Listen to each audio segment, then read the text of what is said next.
சொத்து குவிப்பு வழக்கில் அமைச்சர் பொன்முடி விடுதலை செய்யப்பட்டதற்கு எதிரான வழக்கு ஜூலை 22ஆம் தேதிக்கு ஒத்திவைக்கப்பட்டுள்ளது. தாமாக முன்வந்து விசாரணைக்கு எடுத்த வழக்கு ஜூலை 22ஆம் தேதிக்கு ஒத்திவைக்கப்பட்டுள்ளதாக தற்போதைய தகவல் கிடைத்திருக்கிறது. சொத்து குவிப்பு வழக்கில் அமைச்சர் பொன்முடி விடுதலை செய்யப்பட்டதற்கு எதிரான வழக்கு ஜூலை 22ஆம் தேதிக்கு ஒத்திவைக்கப்பட்டுள்ளது.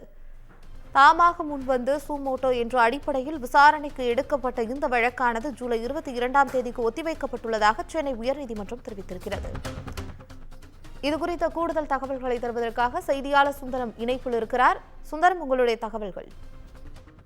கண்டிப்பாக பவித்ரா, அதாவது கடந்த 1996 மற்றும் 2001ஆம் ஆண்டுகளில் திமுக ஆட்சி காலத்தில் போக்குவரத்துறை அமைச்சராக பதவி வைத்து வந்த காலத்தில் 1,36 லட்சம் ரூபாய் அளவுக்கு சொத்து குவித்ததாக கடந்த 2002ஆம் ஆண்டு அதிமுக ஆட்சி காலத்தில் அமைச்சர் பொன்முடிக்கு எதிராக வழக்கு பதிவு செய்யப்பட்டது.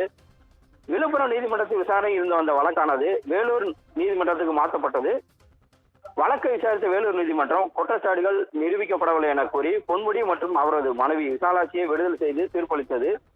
இந்த தீர்ப்புக்கு எதிராக சென்னை உயர்நீதிமன்ற நீதிபதி ஆனந்த வெங்கடேஷ் தலைமையில் தாமாக முன் வந்து வழக்கை விசாரணைக்கு எடுத்திருந்தார்.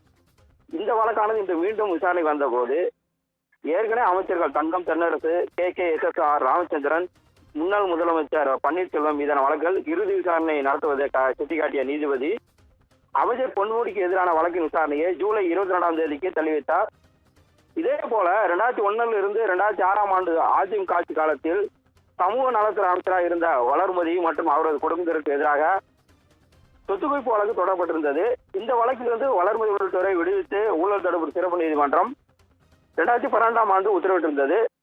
இதற்கு எதிராக தாமாக முன்வந்து எடுத்து வழக்கின் விசாரணையை செப்டம்பர் 2ஆம் வாரத்துக்கு தள்ளி வைத்து நீதிபதி ஆனந்த் வெங்கடேஷ் உத்தரவிட்டுள்ளார். பவித்ரா,